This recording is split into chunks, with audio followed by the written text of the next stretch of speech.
your screens. Some days I'm not myself. There's no one I can turn to.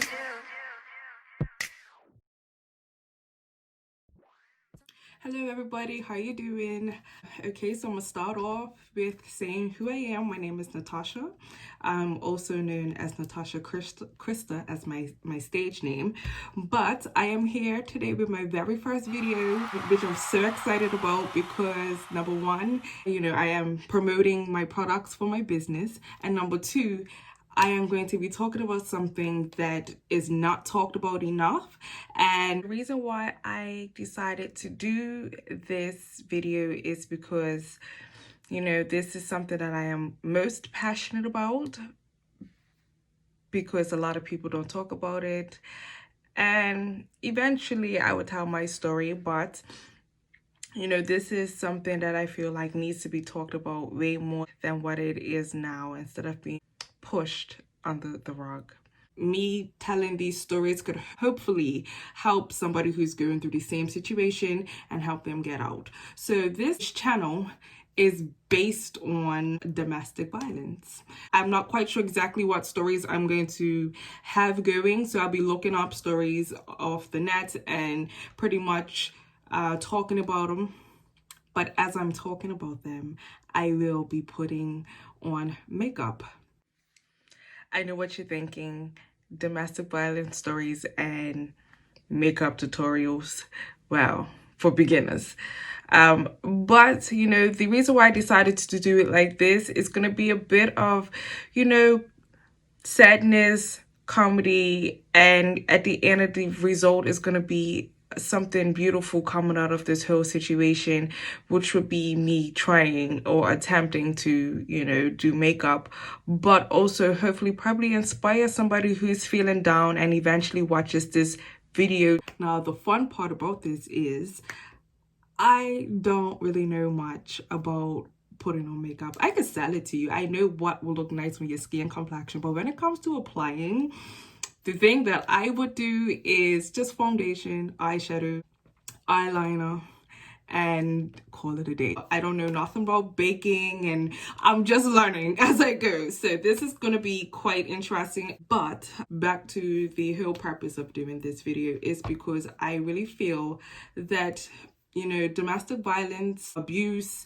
needs to be talked about, and that was a moth that decided to bomb photo my video. Even from just doing my research and how far back domestic violence goes, it gets swept under the rug and everybody acts like they don't know what's going on, or they don't really care that's going on, and then us women who do go through or have been through it just become victims, and it's really sad. So I'm just gonna start off with the root of how it started. You're gonna probably see me looking down. I wrote some notes because my head is horrible, but basically the law back in the day was, in Rome, they pretty much said that if you're got a wife and she disobeys you, you are able to inflict punishment on her and even death if she steps out. Now, I'm going to get into this now. I'm going to try and do my eyebrows. I've never ever done my eyebrows because I didn't feel like they need to be done. I don't wax them. I do not pluck. I just have a little bit of an issue with this one being just a slight bit higher because I used to do this all the time, mocking The Rock back in the day, and I guess this muscle got stronger than this one, and it doesn't. It's just a slight bit uneven. So as I am telling this story, I will be going through just I'll be stopping and explaining, and you'll be actually seeing my journey. So when you see, this is a prime example of doing a full face for beginners, because I am straight beginner. This is my first time like doing legit full face makeup. So yes, I'm gonna start off with my eyebrows, but I'm gonna be looking up and down and just trying to do this the best way I can. I'm assuming as I get more videos done, I will be able to be a lot better at this, but bear with me. Okay, so yes, as I was saying, back in the day, you know, women pretty much didn't have say for anything. Oh, and if I'm using the wrong brush, don't judge me, okay? Because as like I said, as time goes on, I'll figure it out. But yeah, they didn't have much say. Certain countries, like it even went down to, I think Rome was the worst one. Like the fact that, you know, you can kill your wife if she, well, I guess back then they took it serious. Well, anyway, they take infidelity serious. Lord, we're off to a rough start. Have mercy. I think that's pretty deep to just try it and have to kill your wife. It was something like that. Just leave her. There's always more fish in the sea. But then in France, basically said the same thing. Like if your wife disobeys your rules, you could beat her. But in France, you couldn't kill her.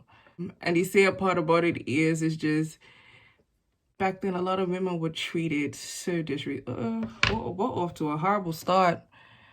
I don't recall my eyebrow being this damn thick, but hey, we're gonna work it out. You know what? I'm gonna have to use this because I'm trying to do it in the camera and it's not working. So yeah,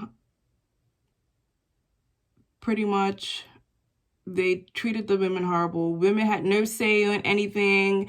And the sad part about it is that in Rome, I'm going back to Rome now. In Rome, if you was to cheat on your wife, they said that they couldn't even put not one finger. Ooh, I don't know. Is my eyebrow supposed to look like this? They couldn't put not one finger on the husband for cheating on them or stepping out of the marriage. Ain't that some shiznit? I can't say what I want to say because I want to try and keep this PG, even though I feel like you shouldn't really let your children listen to this. But yeah, I thought that was so selfish. I don't know what's going on with my eyebrows, guys. I don't think future videos that I will be doing this, but I think, yeah, I like my eyebrows just the way they are. Screw trying to do this because this looks horrible. I don't like it. To see how women were treated. Like when I was reading through this, I thought it was quite sad, to be honest. No, I'm not laughing at the situation. I'm laughing at because I don't know what's I don't know what's going on with my bloody eyebrows. Let's hope it gets better. Let's hope it gets better. Well, anyway, moving forward, in the 1700s, let me see if I'm saying it right. The English common law pretty much stated that husbands were allowed to beat you with a whip per se, and the whip couldn't be no thicker than their thumb. Jesus, say that fast 5 times to see how well that works out. They end up calling that the rule of thumb, which is basically horrible. Most likely they're whipping their wives with something thin. And we all knew from back in the day when you had to go and get a switch that the thinner the stick, the more it stang, the harder it stang. So, you know, that I thought that was absolutely cruel. Moving forward, you know, the only way that a woman was able to get help or assistance from anybody, the police, is if they got a divorce. That was the only way out. If it was a form of violence and the police were called, they just considered it as a family issue and they had to take it to family court and get a divorce. And that was pretty much it. And yeah, the police didn't really care. My eyebrows really look, they look thick. Like, okay, maybe I could fix it. I'm pretty sure I think I can fix it. I think I could fix it. So the product that I'm using basically is the AI Girl. This is my first time using this too. Like, I've never even thought of ever doing my eyebrows because I really loved them the way they was. So this is new to me. The tutorials that I ever watched said just put it on and I'm just gonna grip any brush and try and work it in. But moving forward,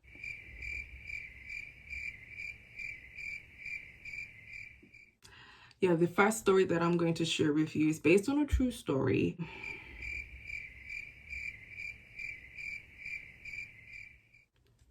This story pretty much broke domestic violence. They even made a movie about it. Women were afraid to pretty much talk about it, but when this movie came out, it helped women all over the world to speak the truth about being abused by their husbands, and helped them very much to get a voice to speak on it. Unfortunately, it still took some time for women to get justice, and even to this day, it takes some time for women to get justice when it comes to getting abused and domestic violence. And you know, the thing is, domestic violence is not just about women getting abused. Men get abused too, which is sad, you know, especially because there are some really, really genuine men out there. I'm sorry if you're seeing the camera, the mirror go. I'm struggling. We're off to a really horrible start. But like I said, this is my first time ever doing a lot of these things, so bear with me. Yeah, so the story that I'm gonna tell you, I'm not gonna even go through my introduction because I feel like this is gonna be a very long video. I might have to do parts. Mind you, it's a very long story anyway. I'm not even finished writing down all my notes, so I knew from then it was gonna be a part 2 regardless. The movie that this story is based on is called The Burning Bed, and it is about a woman named Francine Hughes. Okay. Now, Francine, she was, oh God, is this even? She was in a family of 6, one of 6 children. Francine, you know, she had a love, her mother was young. I think at the time her mother was either 14 or 15. No, that don't make no sense. Like, I read 14 somewhere. You know, I don't know if it was at the time that her and her father met, which I'm assuming her mother and the father met. She was 14 and her father was 20. Oh, crap. Her father was 25 at the time. No, that just let me know, like, back in the day, like, have mercy. They didn't really care about age. And that is a form of abuse starting right there from that's horrible. And I think mainly because when you get a young woman at that age, it's easy to manipulate and get what you want, you know. The young, they're not old enough to like really defend for themselves yet. And then by the time they are old enough to defend for themselves, they're so programmed into the system that their husband has created that it's just like they don't feel like they can go anywhere else. And that's exactly why I think back in the day, a lot of males went after young girls, which I think is kind of creepy, to be honest. As a 20-something-year-old, what interest do you possibly have in a 14-year-old? Like, that's horrible. I know that wouldn't kick it today, in today's day, thank God, because I don't know.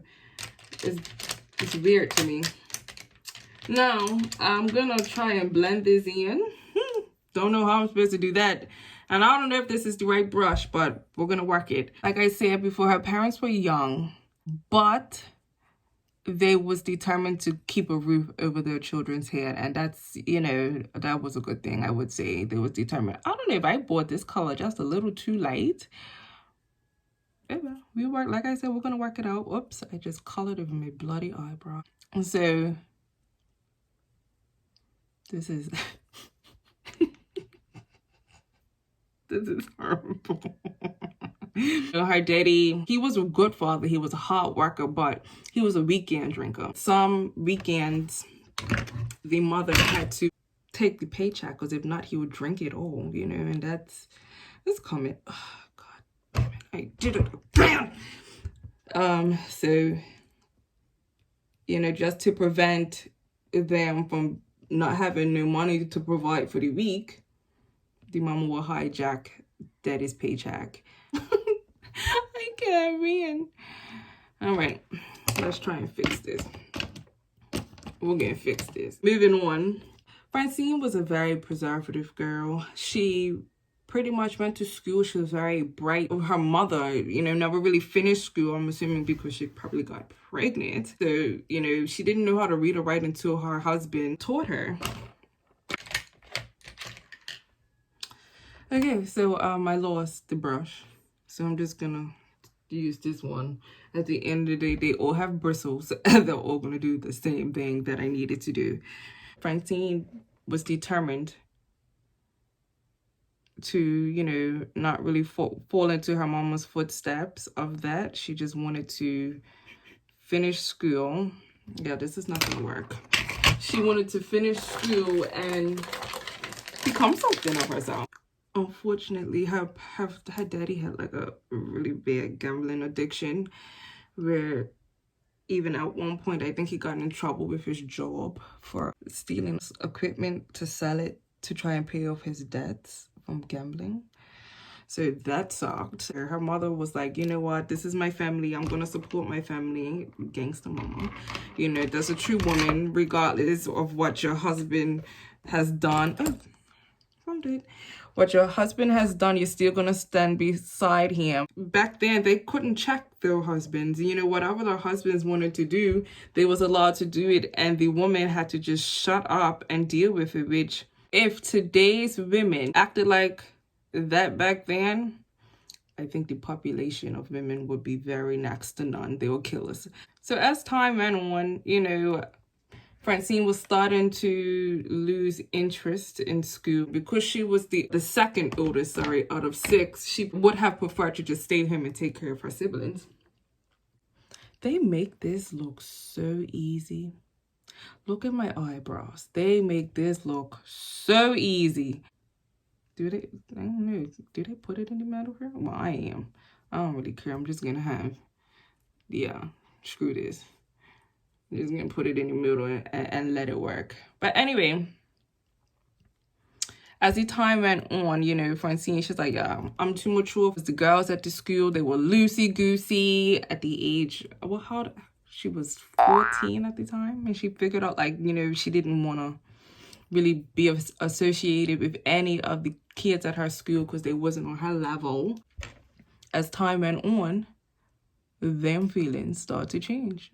And I would say a year later, when she went 15, she decided that she wants to just go out and have fun and create friends. So she ended up meeting this girl named Sharon. They realized that they had similarities. Like Sharon's father worked at a factory. Francine's father worked at... Something's lopsided and I don't like it. I'm just gonna bring this down more and see if it works. No, it doesn't work. Yeah, so they kicked it off and then come to find out they stay close to each other.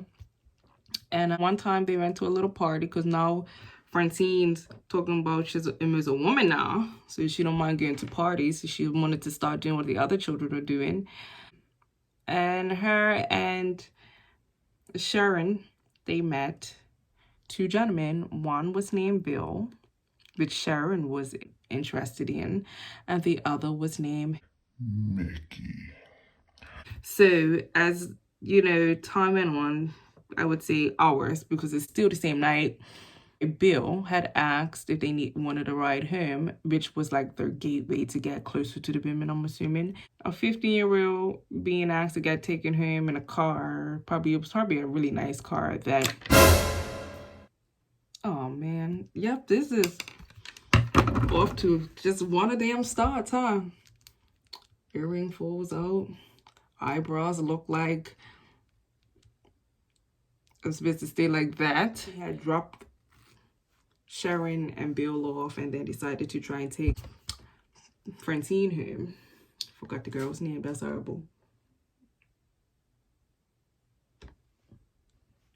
Something just moved behind me. It's literally almost 5 o'clock in the morning and I'm doing this, and only Lord knows what time I'm gonna finish. So on his way of taking her home, he pulls over and tries to have like a little talk, but in the process tries to kiss her. At this point in Francine's life, she was not experienced in boys or any activities that had to do with boys, including kissing. So she pushed him away. She basically said that he fought her a bit, but then when he realized like she was serious, he just pretty much out of frustration just took her home. Oh man. Something's telling me to just leave these alone, but It's not working. But you know what? I like this one. But I'm not feeling this one.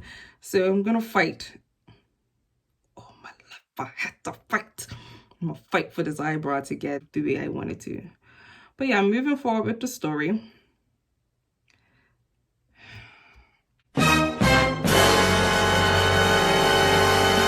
You know what? It's just gonna have to be like that. It's just gonna have to stay like that. Moving forward with the story, Bill tried to do the same thing with Sharon, and Sharon was like, no.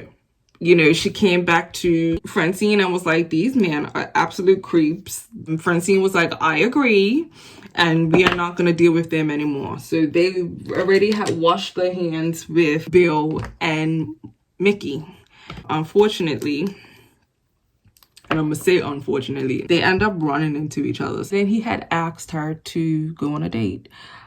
Bitch, I don't understand this, because she was saying like she wasn't even interested, but well, I guess I can't understand. She wasn't interested in going on a date, but because she's never been asked to go on a date, she just said, you know what, screw it. I'm going to go on this date. He's going to pamper me, and I would like to just at least have a great experience on just going on a date. Cool. I can accept that. To her eyes, he was 18. He had a job. Even though he had dropped out of school, he had a job. So in Francine's eyes, he's rich. Like, she just want a girl mind, like he's rich. So time goes on. After that date, Francine and Mickey was just always around each other, with each other, so they pretty much were inseparable after their date. And I'm assuming because now that Sharon saw that Mickey and Francine got together, she decided to go back, I guess, and date Bill. Stupid. And as the time went on, they were starting to just go on dates together. They would do double dates. The usual thing for a teenager would be to drive around with the friends and go to a park and kiss. But when you date somebody that's older than you, which is 18, and has that type of experience, what you think is going to happen? Yes, you guessed it. Mickey was trying to get some, and he was pressuring Francine to try and get some. Now, Francine's not ready yet. She's nowhere near ready, because of the simple fact that she's 15. And she kept holding it off. I don't know which brush to use right now. I'm just going to use the one that I feel is going to be easier for me to use. It's probably going to take forever, but I will be able to have a lot more control with this thing. Got to take baby steps. So she kept on finding ways to push it off. Now, Mickey's starting to get real clever with it now, because it's now talking about marriage. Now, when you start talking about marriage, you can give up the cooch. So eventually, he was telling her that he loves her and he wants to marry her. And again, I don't know why she did it. She says she didn't love him at the time, but she used to tell him because she felt bad not saying it back. Stupid. I didn't care back in the day. If somebody told me that they loved me and I didn't, that's nice. And that was that. I was but yeah. So yeah, she used to say it basically because she felt bad. This is difficult. This is really difficult. Who the hell I think I am trying to do the professional things, and because I put this foundation on, of course it's going to bloody well mix. I don't know how to work this damn thing, and you know what I'm going to do? I'm just going to take it off and go from there. Screw this. Eventually, she gave it up. Damn Francine, she gave it the hell up.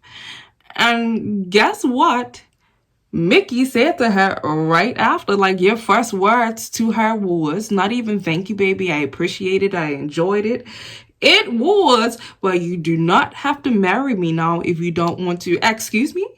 So you spent all these months trying to get the cooch, and then you said you would marry me. Now that you got the cooch, you tell me, no, we're getting married. That's what pretty much Francine said in my mind. It probably didn't come out that way, but for me, that's what I thought she said. I really felt that. Well, I would have said that.